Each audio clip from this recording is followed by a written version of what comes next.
고요한 일상 속 잠시 멈추어 우리의 신앙을 돌아보는 귀한 시간이 되기를 바랍니다. 우리가 드리는 예배와 모임, 그 중심에는 누가 있습니까? 우리는 종종 내가 은혜를 받았는가, 내가 즐거웠는가를 먼저 묻곤 합니다. 하지만 오늘 우리는 조금 더 근본적이고 중요한 질문을 던져보고자 합니다. 바로 하나님께서 우리의 모임을 기뻐하셨을까 하는 질문입니다. 이 깊은 성찰의 여정을 시작하기에 앞서 오늘 이 말씀이 여러분의 마음에 울림을 준다면 하나님의 은혜를 나누는 마음으로 이 이야기를 주변의 다른 분들과 함께 나누어 주시길 바랍니다.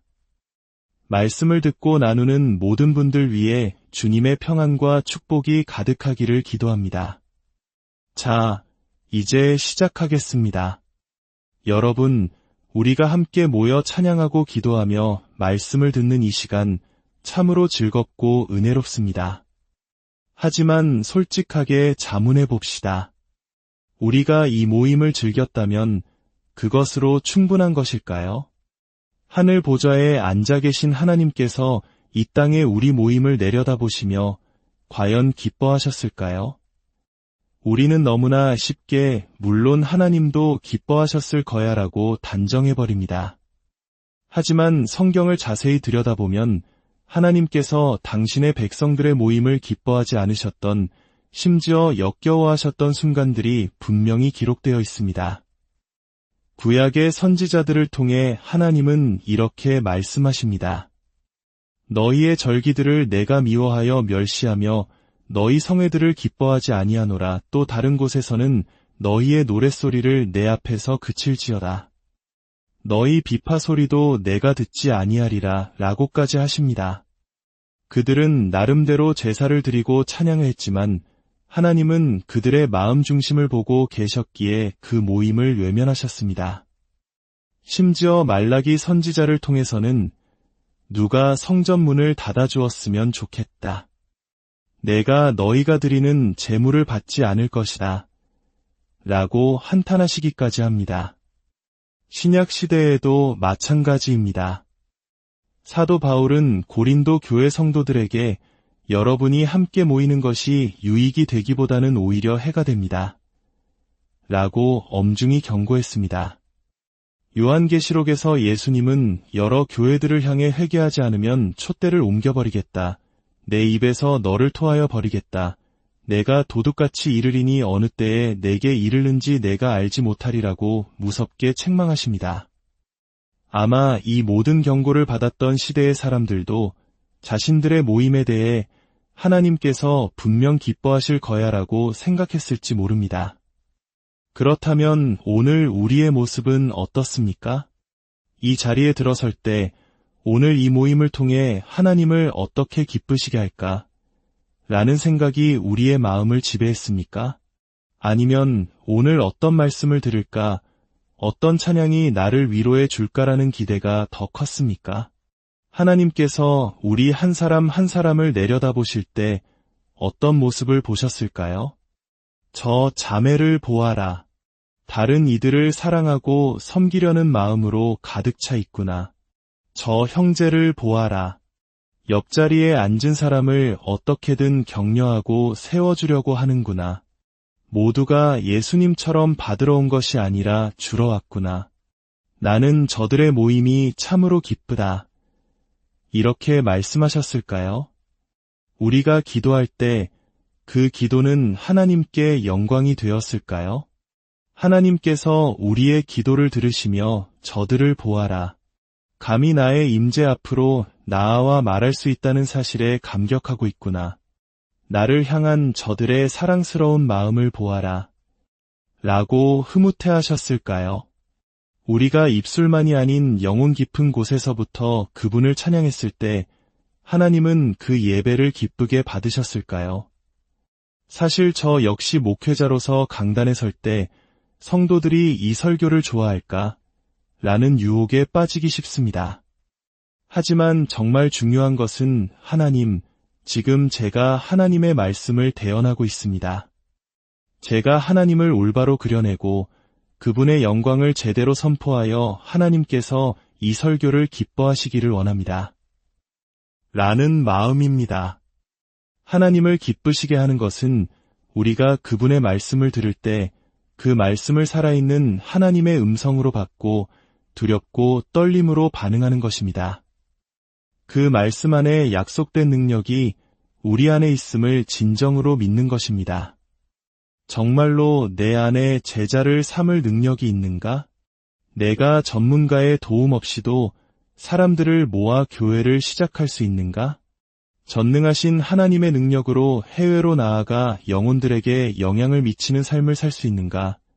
하나님께서는 우리가 이러한 말씀들을 단순히 좋은 교훈으로 여기는 것을 넘어 삶의 행동으로 이어질 만큼 깊이 믿기를 원하십니다. 저는 약 25년 전 26살의 나이에 갓 결혼한 아내와 함께 저희 집거실에서 교회를 시작했습니다. 당시 제가 다니던 교회의 다툼에 지쳐 순수하게 하나님의 말씀만을 가르치고 싶다는 열망 때문이었습니다. 어떤 주제는 피하라는 압박 없이 성경에 있는 모든 것을 있는 그대로 전하고 싶었습니다. 작은 거실에서 시작된 모임은 점점 커져서 집으로 감당이 안 되었고 학교를 빌리고 더 큰 건물을 빌리고 마침내는 더 큰 건물을 매입하여 확장하기에 이르렀습니다. 모든 것이 순조로워 보였습니다. 그러던 어느 날 한 장로님께서 제게 조심스럽게 질문을 던졌습니다. 목사님, 지금 우리가 하고 있는 이 모든 일이 정말 하나님을 기쁘시게 하는 일일까요?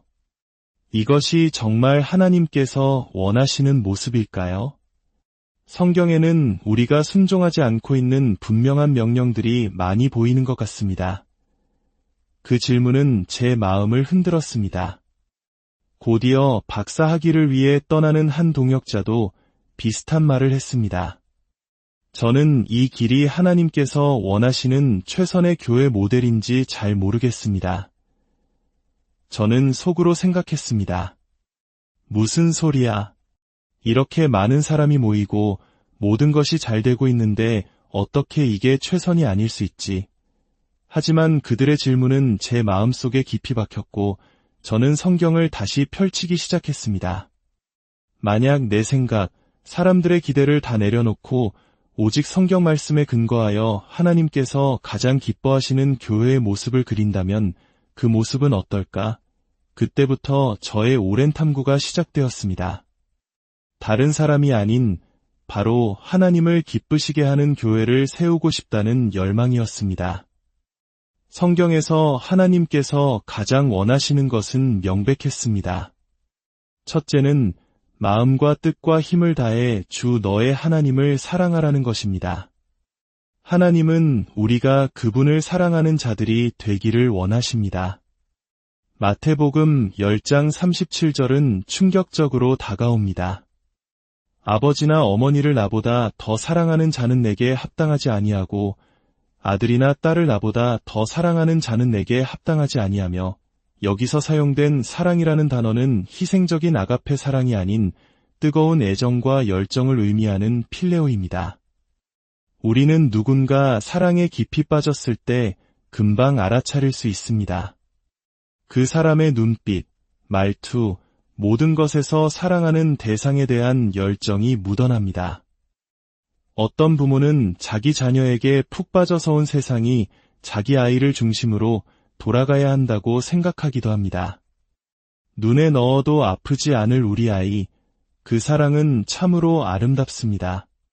하지만 예수님은 바로 그 사랑, 우리가 자녀와 부모에게 느끼는 그 뜨거운 애정보다 더한 열정으로 당신을 사랑하지 않으면 당신께 합당하지 않다고 말씀하십니다. 솔직히 돌아보면 저는 교회 안에서 예수님과 그런 뜨거운 사랑에 빠진 사람들의 이야기를 많이 듣지 못했습니다. 오늘 아침 예수님과 교제하는데 저를 위해 십자가에서 행하신 그 사랑을 생각하니 정말 미칠 것 같았어요. 어떻게 저 같은 사람을 이렇게까지 사랑하실 수 있는지 그 은혜에 잠겨 시간 가는 줄 몰랐습니다. 와 같은 고백을 듣기 어려웠습니다. 오히려 골프나 스포츠 혹은 자신의 반려동물에 대해 이야기할 때 더 큰 열정과 흥분을 보이는 사람들을 더 많이 보았습니다. 그들의 자녀 사랑은 의심할 여지가 없지만 예수님에 대해 이야기할 때는 그와 같은 뜨거움을 찾아보기 힘들었습니다. 어떤 분은 제게 이렇게 말했습니다. 저는 기도 모임이 너무 지루해요. 한두 시간씩 앉아서 기도만 하는 건 제 스타일이 아니에요. 이런 말을 들을 때 우리의 일반적인 반응은 무엇입니까? 그럼 기도 시간을 줄이고 멋진 밴드와 유명한 강사를 초빙해서 프로그램을 더 재미있게 만들어야겠다. 하지만 어느 지점에서 이러한 우리의 노력이 오히려 하나님의 이름을 모독하는 행위가 될 수 있을까요? 우리가 이렇게 말하는 것과 같습니다. 하나님, 사실 하나님 당신만으로는 사람들이 모이지 않아요. 하나님과 얼굴을 마주하고 기도하는 것만으로는 매력이 없으니 우리가 좀 더 화려하게 꾸며서 사람들을 끌어모아 볼게요. 이것이 과연 하나님께 영광이 될까요? 제가 딸에게 이런 비유를 한 적이 있습니다. 만약 아빠가 내 생일 파티를 위해 롯데월드를 통째로 빌려서 모든 친구들에게 자유이용권을 준다면 아마 전교생이 다 올 거야. 그때 내가 내 어깨에 손을 얹고 봐. 이 모든 친구들이 너를 축하해주러 왔어라고 말한다면 넌 그 말을 믿겠니? 아니지. 넌 알 거야. 그 친구들은 너 때문이 아니라 공짜 놀이기구 때문에 왔다는 걸. 우리가 하나님을 위해 준비하는 화려한 예배가 혹시 롯데월드와 같은 것은 아닐까요? 하나님 한 분만으로는 충분하지 않다고 여기며 온갖 세상적인 것들을 덧붙여 사람들의 시선을 끌려는 우리의 모습이 과연 하나님을 기쁘시게 할까요? 하나님은 우리에게 물으십니다. 너희는 주는 나의 전부입니다라고 찬양하는데 그 고백이 진심이냐? 화려한 밴드와 조명이 없어도 그렇게 찬양할 수 있느냐? 하나님께서 원하시는 두 번째는 서로 사랑하라는 것입니다.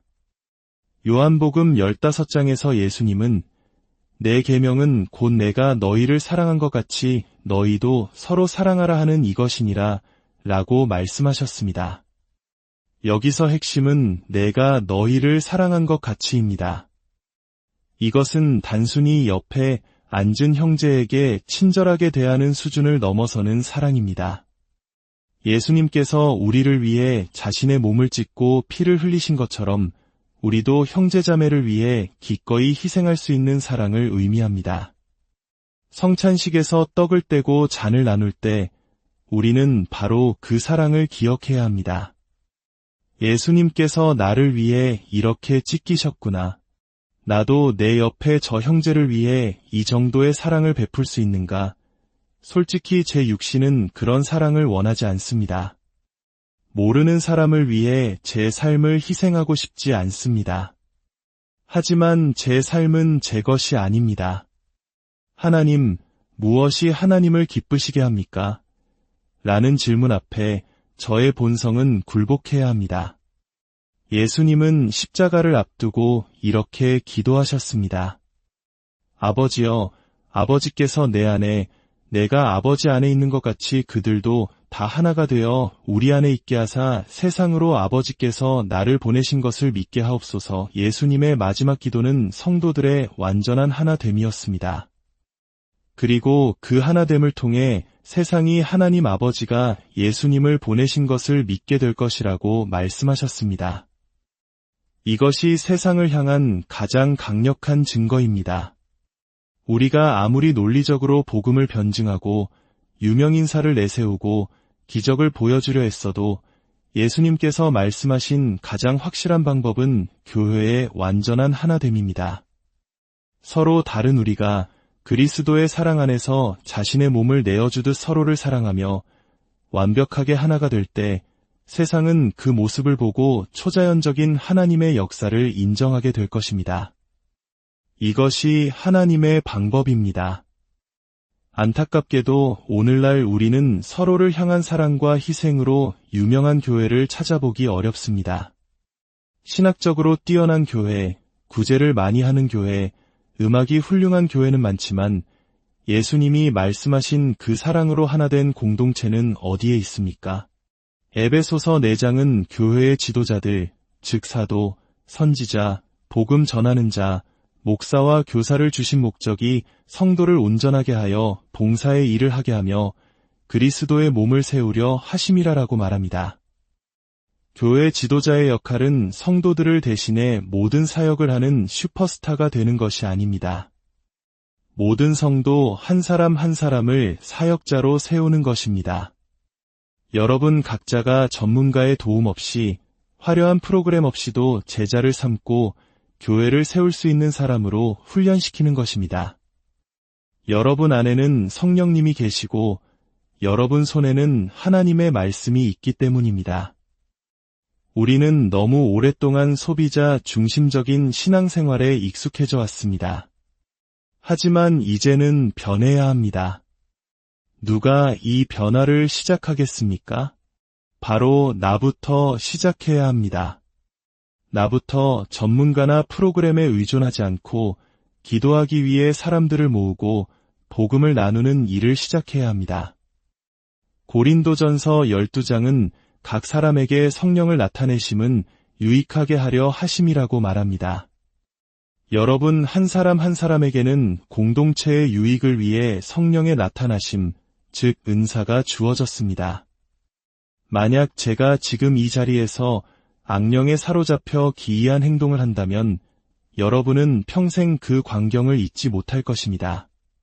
그렇다면 반대로 전능하신 하나님의 영, 성령님께서 저를 온전히 사로잡아 그분의 능력을 나타내신다면 그것은 얼마나 더 충격적이고 놀라운 일이겠습니까? 그것은 단순한 웅변이나 지혜가 아니라 사람의 영혼을 변화시키는 성령의 능력의 나타남일 것입니다. 성경은 바로 그 놀라운 일이 여러분 각자를 통해 일어날 수 있다고 약속합니다. 여러분은 매주 교회에 와서 앉아있기만 하는 수동적인 존재가 아닙니다. 여러분은 공동체를 세우고 다른 사람들을 축복하기 위해 하나님께서 주신 놀라운 은사를 품고 있는 존재입니다. 하나님을 기쁘시게 하는 것은 바로 이 사실을 믿고 행동하는 것입니다. 몇 년 전 중국에서 한 지하교회 지도자 목사님을 만난 적이 있습니다. 그는 종교의 자유가 조금 생겼을 때 미국 교회를 모델로 42,000명이 모이는 대형 집회를 시작했다고 합니다. 하지만 곧 정부의 탄압으로 교회는 폐쇄되고 그는 체포되었습니다. 그는 제게 이렇게 말했습니다. 그것이 우리에게 일어난 최고의 일이었습니다. 우리가 대형 집회를 시작하자 성도들은 더 이상 아무것도 하려 하지 않았습니다. 그저 와서 설교를 듣는 소비자가 되어버렸습니다. 그는 지하로 다시 돌아가면서 잃어버렸던 교회의 DNA를 되찾았다고 고백했습니다. 그가 말한 중국 지하교회를 폭발적으로 성장시킨 5가지 기둥은 다음과 같았습니다. 첫째, 우리는 하나님의 말씀에 목숨을 걸었습니다. 둘째, 우리는 기도에 깊이 헌신했습니다. 셋째, 우리는 모든 성도가 복음을 전할 것을 기대했습니다. 넷째, 우리는 기적의 일상적인 나타남을 기대했습니다. 다섯째, 우리는 그리스도의 영광을 위해 고난받는 것을 기쁨으로 여겼습니다. 마지막 5번째 기둥은 제게 큰 충격을 주었습니다. 고난을 기쁨으로 여긴다. 이는 성경 곳곳에서 발견되는 너무나 명백한 진리이지만 오늘날 우리는 너무나 쉽게 잊고 살아갑니다. 고난을 기꺼이 감수하는 교회를 세상이 어떻게 막을 수 있겠습니까? 하지만 오늘날 우리의 모습은 어떻습니까? 예배 시간이 조금만 불편해도 자녀의 축구 경기 때문에 아주 사소한 이유로 너무나 쉽게 신앙의 자리를 떠나지 않습니까? 이제 우리는 선택해야 합니다. 계속해서 내 삶을 지키면서 적당히 신앙생활을 할 것인가, 아니면 오늘 들은 말씀에 순종하기 위해 기꺼이 고난을 감수하고 내 삶을 잃어버릴 것인가. 하나님을 뜨겁게 사랑하고 형제를 위해 기꺼이 희생하며 모든 성도가 사역자로 세워지고 그리스도를 위해 고난받기를 기뻐하는 교회를 세우는 일은 결코 쉽지 않을 것입니다. 그것은 우리의 삶을 송두리째 내려놓는 것을 요구합니다.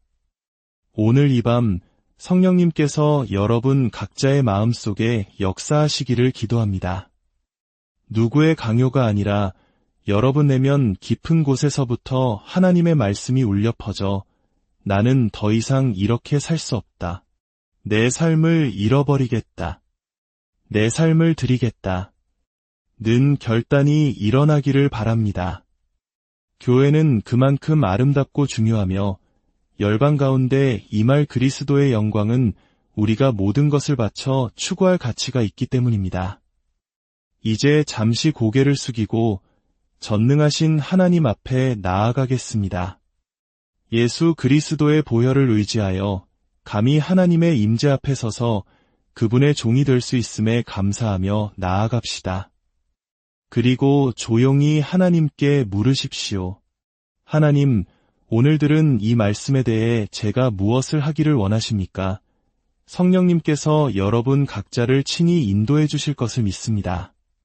주 예수 그리스도의 은혜와 하나님의 사랑과 성령의 교통하심이 오직 하나님을 기쁘시게 하는 교회를 세우기 위해 헌신하는 여러분 모두와 함께 하시기를 축원합니다.